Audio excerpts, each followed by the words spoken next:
لا إله إلا الله لا إله إلا الله لا إله نحمده ونصلي على رسوله الكريم أما بعد أعوذ بالله من الشيطان الرجيم بسم الله الرحمن الرحيم هل أتاك حديث ضيف إبراهيم المكرمين إذ دخلوا عليه فقالوا سلاما قال سلام قوم منکرون صدق اللہ العظیم۔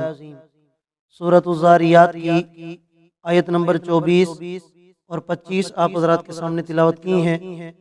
آیات کریمہ کا ترجمہ یہ ہے، اللہ رب العالمین ارشاد فرما رہے ہیں، میرا پیغمبر کیا آپ کے پاس حضرت ابراہیم کے معزز مہمانوں کا واقعہ پہنچا ہے؟ جبکہ وہ حضرت ابراہیم کے پاس آئے اور انہوں نے آ کے کہا السلام علیکم، قال سلام، تو حضرت ابراہیم نے جواب میں سلام کا جواب دیا۔ قوم منکرون، اور دل ہی میں سوچا کہ یہ تو کوئی انجان لوگ ہیں۔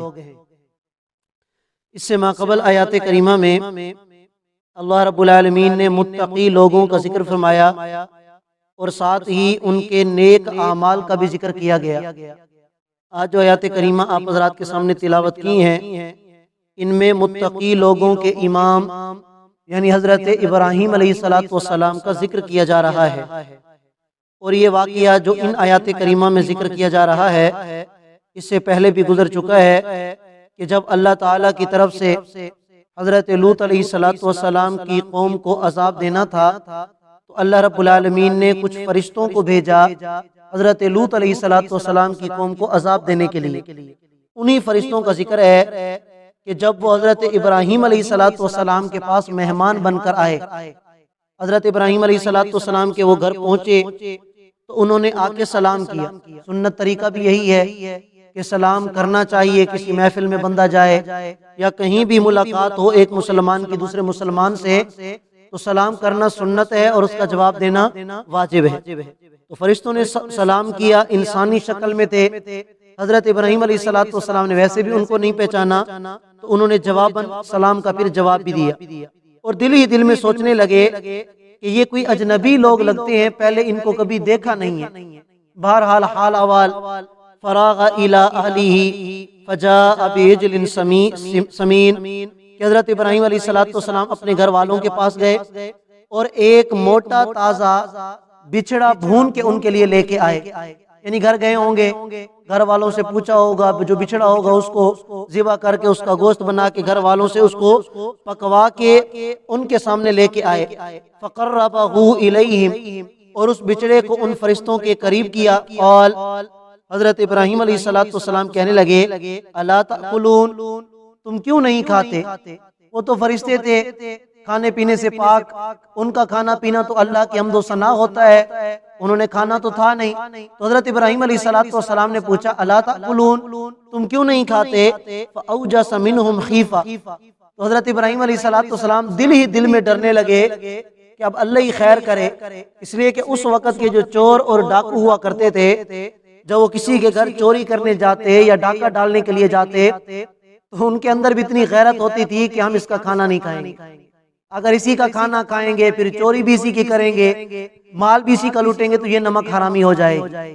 اس وقت کے چور اور ڈاکو بھی بڑے غیرت مند ہوتے تھے۔ حضرت ابراہیم علیہ السلام ڈر گئے کہ یا تو کوئی چور ہیں، ڈاکو ہیں، آج میری خیر نہیں ہے۔ قالوا لا تخف، وہ بھی فرشتے تھے تو اللہ تعالیٰ کی طرف سے انہیں بھی بتا دیا گیا تو انہوں نے جواب دیا لا تخف، اے ابراہیم ڈرنے کی ضرورت نہیں ہے۔ وَبَشَّرُوهُ بِغُلَامٍ عَلِيمٍ، اور انہوں فرشتوں نے حضرت ابراہیم علیہ السلام کو ایک سمجھدار بیٹے کی خوشخبری دی۔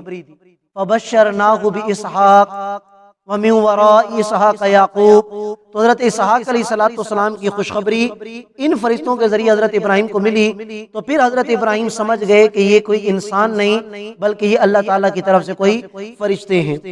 اب سوال یہ پیدا ہوتا ہے کہ وہ فرشتے حضرت ابراہیم کے سامنے بیٹھے تھے، لیکن حضرت ابراہیم علیہ السلام کو پتہ نہیں چلا کہ یہ انسان ہیں یا فرشتے ہیں۔ تو پھر کیسے یہ عقیدہ بنایا جا سکتا ہے کہ انبیاء علیہ السلام بھی عالم الغیب ہوتے ہیں؟ اگر انہیں غیب کا علم ہوتا تو خود ہی انہیں پتہ چل جاتا کہ یہ کوئی انسان نہیں، اور فرشتے تو کھاتے پیتے نہیں ہیں، تو پھر یہ ڈرنے کی کیا ضرورت تھی؟ ان کے لیے کھانا بنانے کی اتنی تکلیف اٹھانے کی کیا ضرورت تھی؟ تو پتہ چلا اللہ کی ذات کے علاوہ اور کوئی بھی ذات عالم الغیب نہیں ہو سکتی۔ فَأَقْبَلَتِ امْرَأَتُهُ فِي سَرَّةٍ فَسَكَّتْ وَجْهَهَا، اور فرمایا کہ ان کی عورت یعنی حضرت ابراہیم علیہ السلام کی بیوی وہ دیوار کے ساتھ کھڑی باتیں سن رہی تھی۔ انہوں نے جب یہ سنا کہ حضرت ابراہیم کا بھی بیٹا ہوگا، حضرت ابراہیم کی عمر تھی 110 سال تقریباً اس طرح، اور ان کی جو بیوی کی عمر تھی وہ بھی تقریباً 99 سال، تو بیوی بھی حیران ہو گئی کہ اس عمر میں حضرت ابراہیم کا بیٹا کیسے ہوگا۔ فَأَقْبَلَتِ امْرَأَتُهُ فِي سَرَّةٍ، تو آہستہ آہستہ بولتے ہوئے ان کی جو بیوی تھی وہ ان فرشتوں کے سامنے آئیں۔ فَسَكَّتْ وَجْهَهَا، اور انہوں نے اپنے چہرے کو اس طرح ڈھانپ لیا، یہ جیسے عورت حیران ہوتی ہے تو حیرانگی کے عالم میں یوں اپنے ہاتھ چہرے پہ رکھتی ہے، تو حضرت ابراہیم کی بیوی نے بھی اپنے ہاتھ یوں چہرے پہ رکھے اپنے چہرے کو ڈھانپا۔ وقالت، اور کہنے لگی، عجوز عقیم، ایک بوڑھی اور بانج عورت، اس کا بچہ کیسے پیدا ہوگا؟ قالوا كذلك، تو فرشتوں نے کہا کہ یہی تو تمہارے رب کا کمال ہے کہ وہ جس کو جب اولاد دینا چاہے وہ دے سکتا ہے۔ قال ربک، آپ کے رب نے ہمیں اسی طرح حکم دیا ہے، اور انشاءاللہ اسی طرح ہی ہوگا، اللہ تعالیٰ آپ کو بھی اولاد عطا فرمائیں گے۔ انہ هو الحکیم العلیم، اس لیے کہ اللہ کی حکمت بھی کامل ہے اور اس کا علم بھی کامل ہے، وہ اپنی حکمت کے مطابق جس کو اولاد دے، جس کو نہ دے، کسی کو نرینہ اولاد دے، کسی کو مؤنث پیدا کر دے، تو یہ تو اللہ تعالیٰ کی اپنی حکمت اور قدرت کے مطابق ہوتے ہیں۔ اللہ تعالیٰ ہم سب کو سمجھنے اور عمل کرنے کی توفیق عطا فرمائے۔ جزاک